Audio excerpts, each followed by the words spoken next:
So you can see right behind me, that's North Korea. I can't believe we're going this close. As a North Korean soldier, definitely.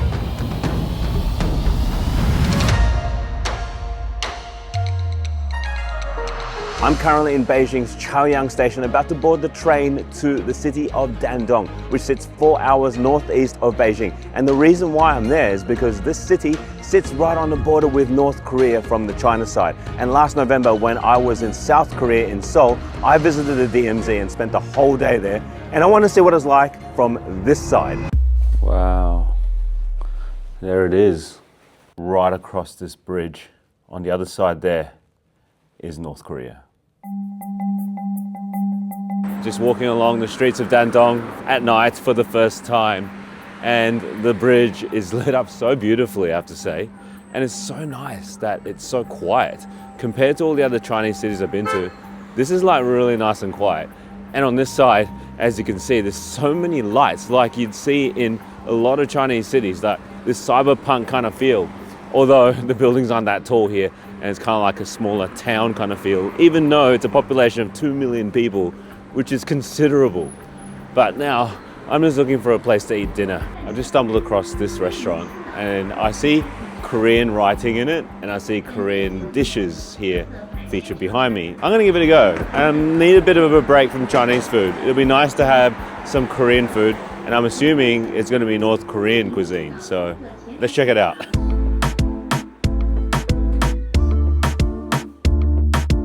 Right, so I'm sitting in a North Korean restaurant, and apparently this is North Korean beer. And I've given up my beer fast to try this because it's been well over a year since I had some beer. So cheers to North Korean beer.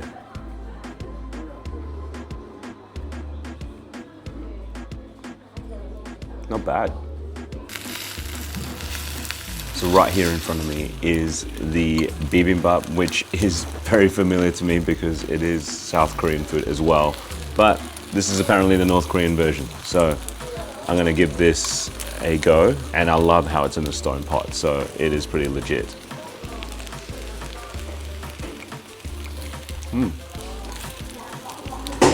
It's pretty good. So all up, I spent a total of 50 yuan or 10 Australian dollars, which was so cheap actually, considering I got this massive bowl of bibimbap and a North Korean beer and some tea. So pretty good value. I just find this truly fascinating to see how lit up it is on one side in China, and on the other side in North Korea, like over here at night, is literally darkness with just some lights on in the buildings, which I don't even know if they're real, but it is so fascinating to see the contrast. Just literally where the bridge ends, it's darkness. Anyway, I'm gonna head back to the hotel because I'm absolutely smashed after a big travel day, and a big day ahead tomorrow, and I'll catch you in the morning. Well, good morning on my first day in Dandong, and I'm excited to actually head to the Great Wall to check it out. It is a little bit of a distance, so I do need to get a DD right now.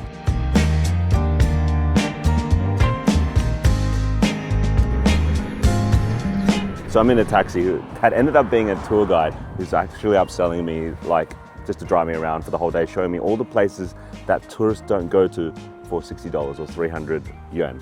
And we just stopped right by the highway along the fence line, and this fence line across is literally North Korea, across that little bit of river. And there is a dam built by the North Koreans. And you can see over there, there's little houses, little stations, and there's a North Korean soldier right over there. How insane is that? It is so close, because if you look at this, I'm not on widescreen, that's how close it is. I'm not zooming in. So that's incredible. Right, I've just arrived at a ferry terminal here, not the one by the broken bridge, because apparently the one by the broken bridge doesn't go close enough, and it's also a bit touristy and packed. But this one is a little bit further away, I'd say about 30-40 kilometers away. So I'm just about to board this boat. As you can see here, it's not too packed, and it's about to depart. So let's go check out North Korea as close as we can. So you can see right behind me, that's North Korea. I can't believe we're going this close.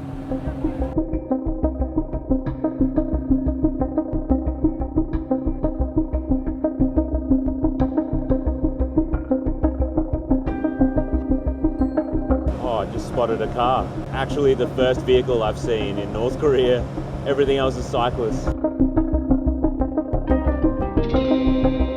Right, so I'm going to describe what I just saw on that ferry. Along the ferry, you get so close to the actual town itself. This town's called Chongsu, I think, from memory. And you can see the factories all going up with like action there. There's also a lot of dilapidated buildings. Like the buildings are just like in ruin from what I see. There were a few cyclists, a few soldiers, as you can see, and just very, very quiet. There's not much going on there, but it's interesting to see the buildings, the school, the picture frames of the two leaders, and yeah, it's just such a fascinating sight. So currently stopped by the road, and there is this power station over there. That's the hydro power station that was built by the Chinese for the North Koreans to use. So it shows how much the Chinese actually help out North Korea because they are allies. And literally across the river over there is North Korea. That's not far. Those mountains over there, that's not that far. And the thing is, it also shows how little the North Koreans actually have, because China do help them out a lot. So basically, we've been driving along here and we can see even new apartment blocks that have been built by the North Koreans, because back only in 2024, it was flooded. And because of that, all the houses were destroyed. And with the help of the Chinese government, they were able to build these apartments that you see. So I've just got to the Hushan Great Wall, which is the eastern point of the Great Wall of the Ming Dynasty. To get in here, the ticket was 60 yuan or about 12 Australian dollars, which is pretty decent. And also this place, have you noticed? There's hardly anyone here. Look at that. I literally almost have the place to myself, which is mind-boggling for China, because China's like so populated and everywhere has people. Right, let's start climbing. The steps are already steep already, and we only just started. My goodness, it's steep. Can't believe I'm on the Great Wall of China, one of the 7 wonders of the world, and on the side where there's hardly anyone around. And I'm already puffed out, and I barely walked up the stairs.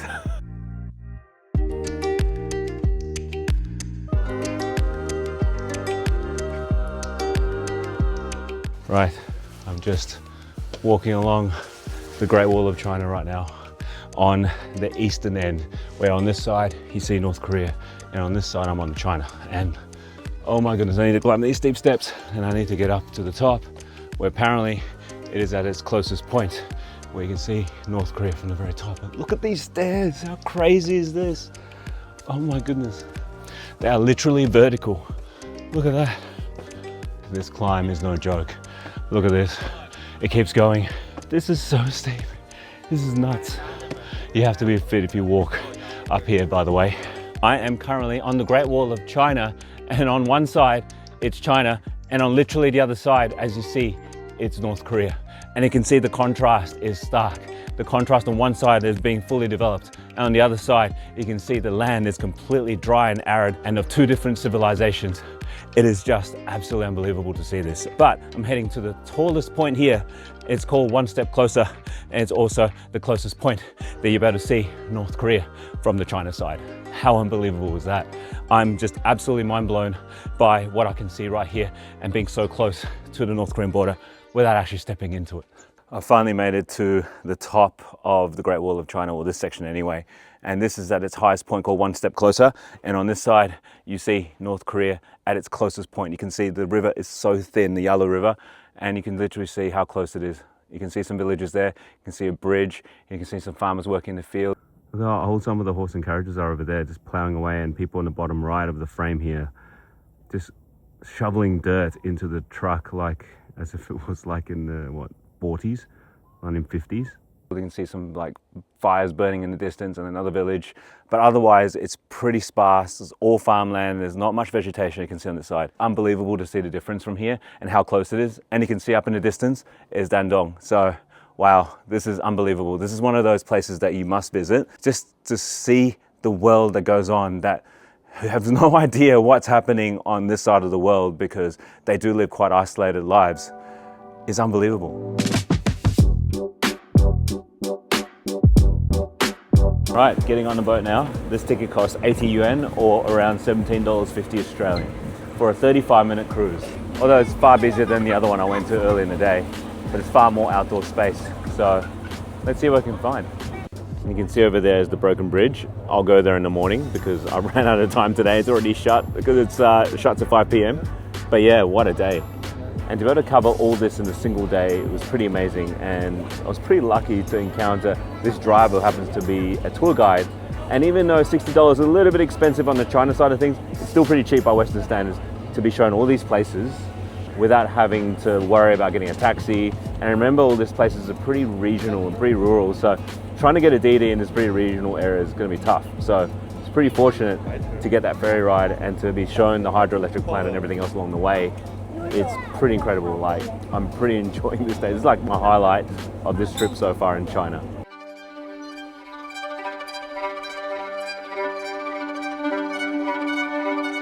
See two halves over there. The left side is China and the right side is North Korea. The difference with Dandong is stark. Look at that. Okay, these apartments look like there's some signs of life. You can see curtains and stuff like that as well. That's a North Korean soldier, definitely.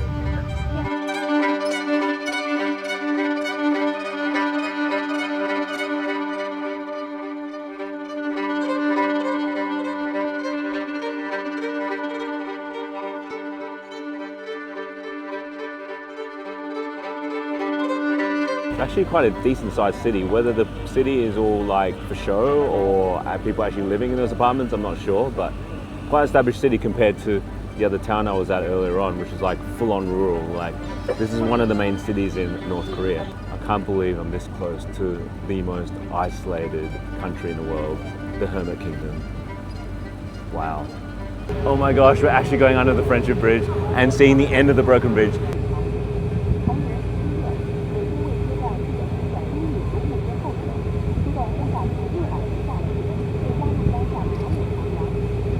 That's fascinating. That is awesome.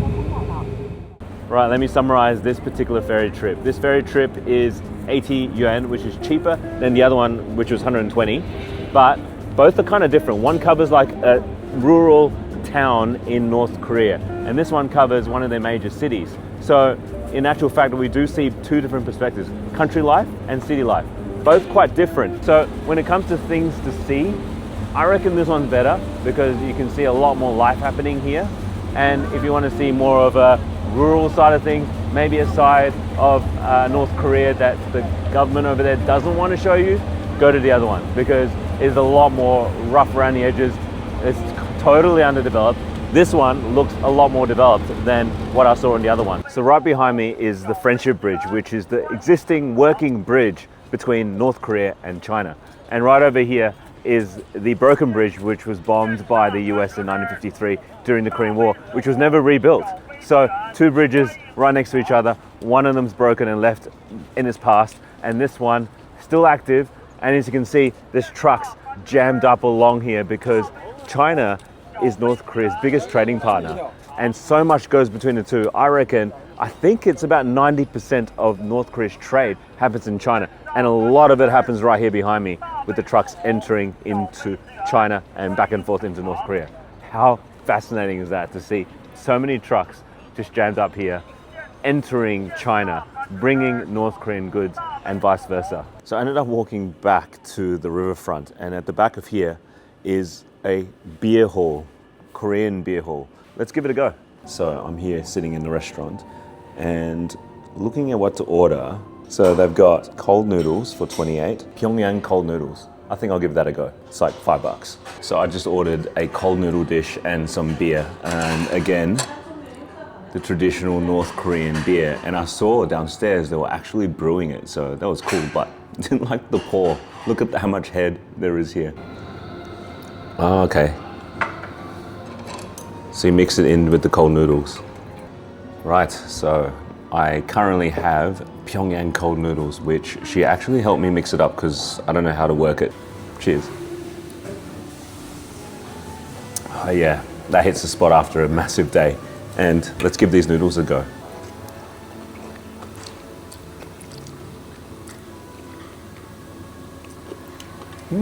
Pretty good. Compared to the South Korean noodles I've had, this is way better. It's like got so much flavoring. This is really good. I really rate it. So you might be wondering, how can you tell whether a restaurant is North Korean or not in Dandong? Well, usually there's flags outside of the North Korea and China, but usually this one there isn't. But I looked it up on DeepSeek and this is apparently one of them. And one of the other signs is that they have North Korean beer, which they do here, which they import from across the river. And also the staff here are speaking in Korean. That's another sign. And also the fact that they're in uniforms right now and they're normally very pretty. So that's usually another sign as well, because they're usually university students sent across to do work. So that's how it is here. I just find it really fascinating to be able to have a taste of North Korean food and have a glimpse into North Korea from Dandong in China, which is really fascinating. In the end, the total worked out to be 50 yuan, which is 10 bucks. For a beer and cold noodles for 10 bucks, good deal. Pretty impressed. Now it's time to head back to the hotel because I'm absolutely smashed after a massive day. And I'll catch you in the morning.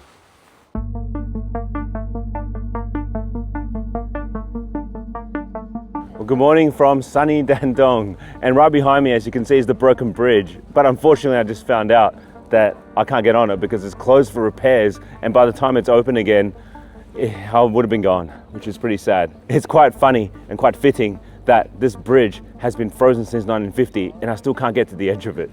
That's the broken bridge entrance. It's closed. Broken bridge. 1950 was blown up. Well, I've now seen North Korea on both sides of the border, from the DMZ to the Yalu River behind me, from South Korea to China. And the thing is, isn't how different they are. It's actually how similar they are, because of the fact that there are checkpoints and security and fencing all along the borderline. And the thing is, if you want to see North Korea up close, Dandong is definitely the place to be because of how close I actually got to see life and activity and the real life housing and real life situation that you see in North Korea. If you enjoyed this video, don't forget to like and subscribe, and I'll catch you in the next one.